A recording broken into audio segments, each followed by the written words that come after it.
हमारी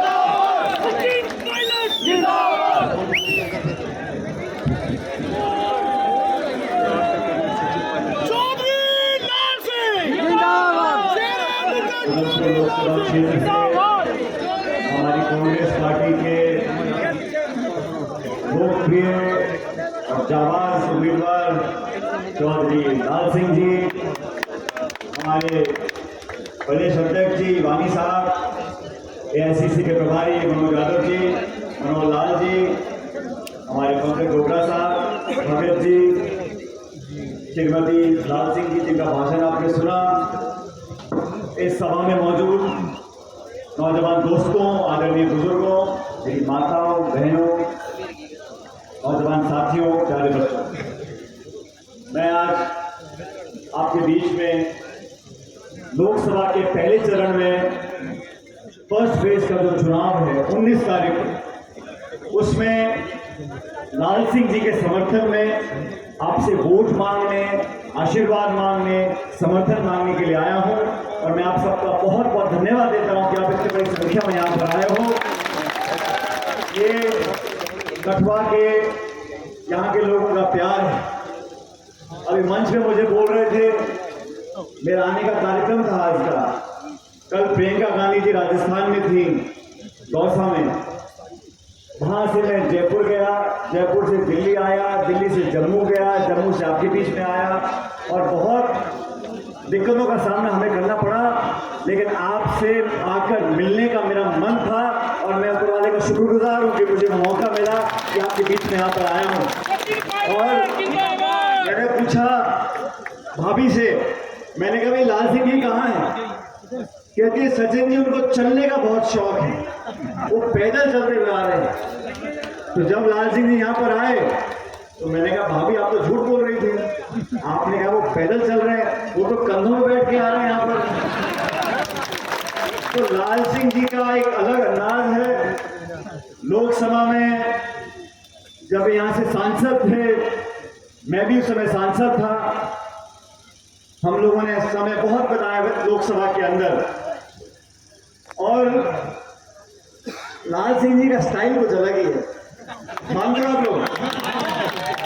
इतना अलग है कि पार्लियामेंट के अंदर जो हमारे स्पीकर थे, जब वो लाल सिंह जी का नाम बुलाते तो बहुत डरते थे कि लाल सिंह ने बोलना शुरू किया तो कहां जाके खत्म करेगा पता नहीं किसी को। ये खासियत लाल सिंह जी की इसलिए थी साथियों, उनकी आवाज में जो बुलंदी है, जिस ताकत से वो अपनी बात को रखते हैं दिल्ली में, वो इसलिए कर पाते हैं क्योंकि आप सबका प्यार और आशीर्वाद उनके साथ है, आप उनकी ताकत हो। और ये आज का जो चुनाव है, ये लोकसभा का चुनाव, ये बीडीसी का ब्लॉक जिले का चुनाव नहीं, ये पूरे मुल्क का चुनाव है। पूरी दुनिया देख रही है कि कठुआ के लोग, उधमपुर के लोग, चनाब के लोग, डोडा के लोग और आप सब लोग किसका बटन दबाते हो। ये मुल्क की तकदीर तय करने का चुनाव है।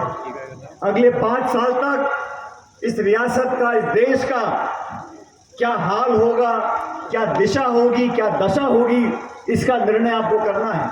आपकी एक एक वोट कीमती है और मैं आपसे निवेदन करने के लिए आया हूं, अपने वोट को जाहिर नहीं करना। आपकी वोट से लाल सिंह जी जीतकर जाएंगे दिल्ली में, फिर डंका बोलेगा और कांग्रेस पार्टी जीतेगी और बदलाव की लहर, साथियों बदलाव की लहर पूरे देश में है। मैं आंध्र प्रदेश गया, केरल गया, महाराष्ट्र गया, पंजाब गया, हरियाणा गया, राजस्थान में घूमकर आया हूँ, छत्तीसगढ़ का मैं प्रभारी हूँ। मैं आपको बताना चाहता हूँ, मीडिया में जो प्रचार हो रहा है, अखबार में, टेलीविजन में, व्हाट्सएप पे, वो असलियत नहीं बयां कर रहे हैं। असलियत यह है कि 10 साल की इस भाजपा सरकार से लोग सवाल पूछ रहे हैं, जनता बोल रही है 10 साल की रिपोर्ट कार्ड दिखाओ। आपने वादा किया था 2 करोड़ लोगों को रोजगार देंगे, वादा किया था किसान की आमदनी दुगनी करेंगे। आपने 10 साल में पूरी बहुमत वाली सरकार चलाई और अंत में जो हाल देश के बना दिए वो छिपे नहीं हुए। आज महिला है, गरीब इंसान है, किसान है, मजदूर है, नौजवान है, छोटी दुकानदार वाला, वो सब पूछ रहे हैं ये सरकार काम किसके लिए कर रही है। हम $5 ट्रिलियन की इकॉनमी बना रहे हैं, किसके लिए बना रहे हैं। हमारे हवाई अड्डे, बंदरगाह, रेल, पोर्ट सारे निजी हाथों में देते जा रहे हैं। मुझे खुशी है साथियों कि हमारी पार्टी ने गारंटी दी है। ये हमारी पार्टी की 5 गारंटी है। हमने महिलाओं के लिए, किसानों के लिए, नौजवानों के लिए अपना वचन दिया है और मैं आपको वादा कर जाता हूं, देश में जो गरीब परिवार है, उस परिवार की जो महिला है, उसके खाते में साल का 1 लाख रुपया हमारी सरकार बनने के बाद हम देंगे। और मैं भाजपा के साथियों को बोलना चाहता हूं, आपने जो रियासत का हाल किया है, आपने राज्य को यूटी बनाया है। और मैं 2 दिन पहले देखा, प्रधानमंत्री ने बोला हम राज्य का दर्जा वापस देंगे। आप कोई एहसान नहीं कर रहे, ये अधिकार है, ये संविधान देश का है और आप औरों के किए हुए पर अपनी पीठ थपथपाते हो। साथियों, मैं मन से बताना चाहता हूं, जम्मू कश्मीर में चुनाव होंगे, सितंबर से पहले होंगे और ये सरकार नहीं करा रही, सुप्रीम कोर्ट का आदेश आया है कि आपको कराना पड़ेगा। सुप्रीम कोर्ट का आदेश था कि अयोध्या में राम मंदिर बनाना पड़ेगा। सुप्रीम कोर्ट का आदेश था कि इलेक्ट्रल बॉन्ड इलीगल है। कोर्ट के आदेश से यह काम होता है और आप फोटो खिंचवाते हो। लाल सिंह चौधरी तो जीतेगा। मैं तो चाहता हूं कि हम जम्मू में जीते, हम 3 सीट वैली की भी जीते और पूरे उत्तर भारत में। और बीजेपी के तमाम नेता आज यहां पे आके चुनाव के वोट मांग रहे हैं। 10 साल से सरकार आपके पास थी और हम चाहते हैं साथियों, एक नई आवाज बुलंदी से पैदा करें।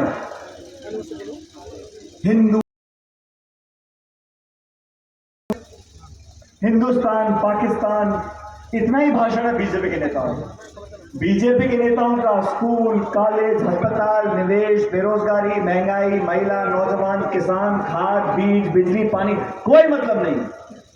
लोगों को इकट्ठा करो, जज्बात से खेलो, लचीले भाषण दो, अखबार, टेलीविजन, फोटो, 24 घंटे टीवी ऑन करो, एक ही फोटो, वीडियो भी नहीं छोड़ा, 24 घंटे का प्रचार करना।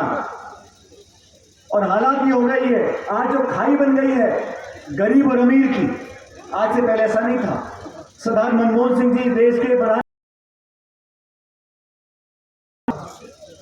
हम झगड़ा करके काम करवाते थे, मनमोहन सिंह जी कहते होगा। हमने एमएसपी पे कानून बनाने का वादा किया है और यहां पर जब से गवर्नर साहब का रूल चला है, यहां पर बाहर के लोग आके जमीन पे कब्जा कर रहे हैं। जिस जमीन पे किसान खेती कर रहा है दशकों से, उसकी जमीन लेके दी जा रही है। भेदभाव की राजनीति हो रही है, टकराव की राजनीति हो रही है, बदला लेने की राजनीति हो रही है। इस देश में विचारधारा अलग हो सकती है, सोच अलग हो सकती है, राजनीतिक दल अलग हो सकते हैं, लेकिन निर्वाचित जो इलेक्टेड चीफ मिनिस्टर हैं उनको आप जेल में डाल दोगे, विपक्ष की आवाज को खत्म कर दोगे। कांग्रेस एक प्रमुख विपक्षी पार्टी है, सबसे बड़ी पार्टी ऑपोजिशन की है। हमारे खाते सीज कर दिए, कहते हैं 1994 में नोटिस दिया था। कांग्रेस के खाते सीज कर दो, मुख्यमंत्रियों को जेल में डाल दो, विपक्ष की आवाज को खत्म कर दो। निर्वाचन आयोग चुपचाप देख रहा है। आपने देखा चंडीगढ़ में चुनाव थे, मेयर के चुनाव, वहां पे निर्वाचन अधिकारी बैठ के खुद वोटे, तब जाके न्याय वहां पर हुआ। मैं तो आपसे आज अपील करने के लिए आया हूं। बहुत से दल पार्टी बना के चुनाव लड़ रहे हैं, बहुत से नेताओं को आपने देखा है, मैं किसी की बुराई नहीं कर रहा हूं, लेकिन आपको समझना पड़ेगा आपके दुख दर्द का भागीदार कौन रहा। मैं दावे से कह सकता हूं, लाल सिंह जी आपके दुख और दर्द में शामिल रहे, अच्छे बुरे समय के साथ रहे और अपने पराये में अंतर करना सीखो।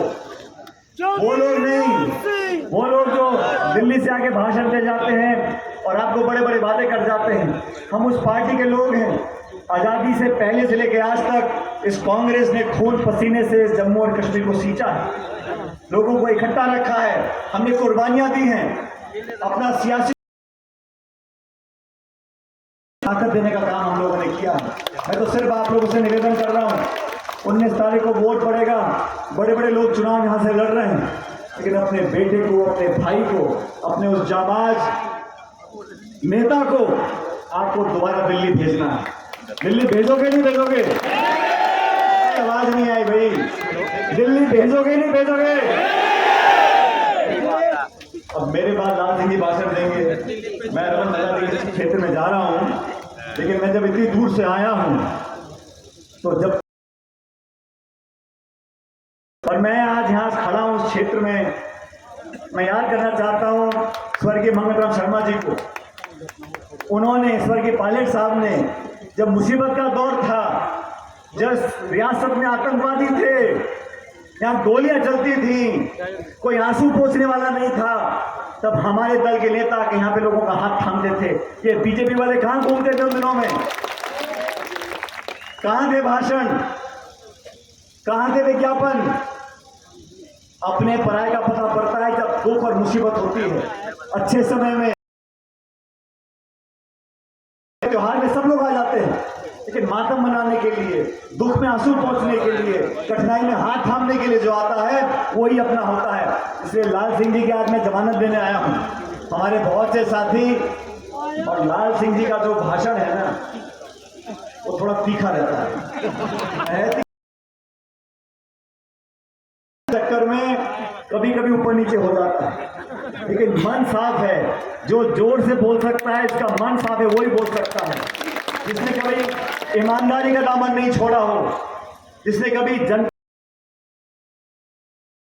में हो, विपक्ष में हो, आपके हर दुख दर्द में आपके बीच में शामिल रहा हो, ऐसे व्यक्ति को जिताकर भेजो तो आपकी आन बान शान दिल्ली में जाकर बने। मैं आपका वादा लेने आपसे आया हूं, और आप सब लोगों का प्यार जो मुझे मेरे परिवार को दिया है आप लोगों ने दशकों से, मैं उसका जीवन भर आभारी रहूंगा।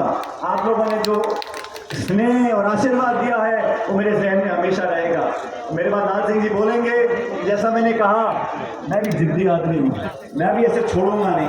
मैं 2-3 नारे दूंगा, तब तक मुझे यहाँ से लेकर चेनाब तक आवाज जानी चाहिए। जो लोग उधमपुर में बैठे हैं उनको पता होना चाहिए कि कठुआ में कभी कभी बार गड्ढा रह जाता है, लेकिन इस बार सूद समेत भरपाई होगी। पेटी कर दो फुल और लाल सिंह जी को जाके भेजो दिल्ली में। अब मैं बोलूंगा, सुनो बेटा, मैं कहूंगा कोई नहीं है टक्कर में। आप बोलोगे क्यों पड़े हो चक्कर में, ठीक है? और लाल सिंह जी तो खुद ही पूछे के यार,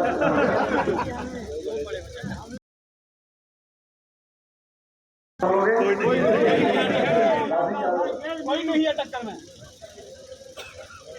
पीछे सेल्फी, कोई नहीं है टक्कर में। आवाज नहीं आई। कोई नहीं है टक्कर में।